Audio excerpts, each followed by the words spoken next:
Hello from the trail, I'm Peter Zion, and this is part 2 in a quick discussion of the challenges that the next president is going to face in the global environment. The next big one is a looming confrontation between the Europeans and the Russians. Now, normally, the Americans would take care of all of this. That was part of the deal we had during the Cold War. We provide your security, you side with us against the Soviets, deal done. That's obviously not been in... that deal has basically collapsed. The United States is going its own way, and the Europeans are now on their own, with insufficient defense capacity, I might add. So we've got a couple of things going on here. First of all, the American withdrawal is wholehearted, it is full-throated, and honestly, it's bipartisan. Over the course of the last 2 administrations, every arms control agreement that the United States has, actually 3 administrations, every arms control agreement that the Americans have had with the Russians has collapsed. The last one, the Strategic Arms Reduction Treaty, the first one, START, is in its final throes right now. It is unlikely to be renewed by either side. The Americans are demanding that the Chinese be involved in any future negotiations, and while that might not be a bad idea, the Chinese are having none of it. So it's gone. And that's the last piece of the post-Cold War settlement. That leaves it up to the Europeans, and brings us to the second issue. The Europeans are not of one mind. European foreign policy making requires that each individual state sign on. A single country can veto the whole thing. And so the Russians have Trojan horses in the form of Hungary and Greece and Cyprus that can prevent any sort of broad agreement.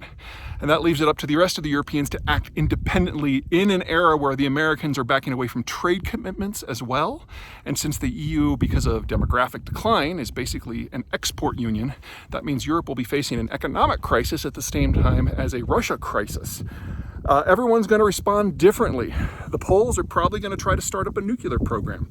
The French are going to engage and stand up to the Russians based on whichever way the winds are blowing and whatever makes sense in Paris at the time. The United Kingdom is largely exited stage left because of Brexit, which means that the country that really matters here are the country that really matters here is Germany. Now, the German leadership is desperate to avoid a confrontation with Russia.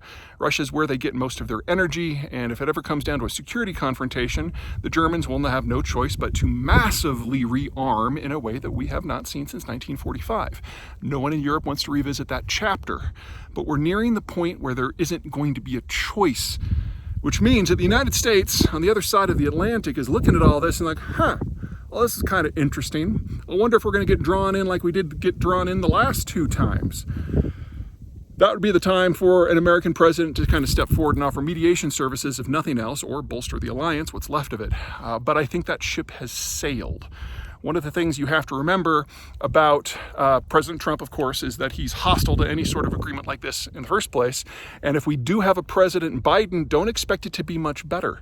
One of the things that was seared into Biden's memory during Obama's first term is that when Obama went to the Europeans and asked for 2 things, that they re-stimulate their own economies and that they provide troops to help with the Afghan operation, he got cold shoulders.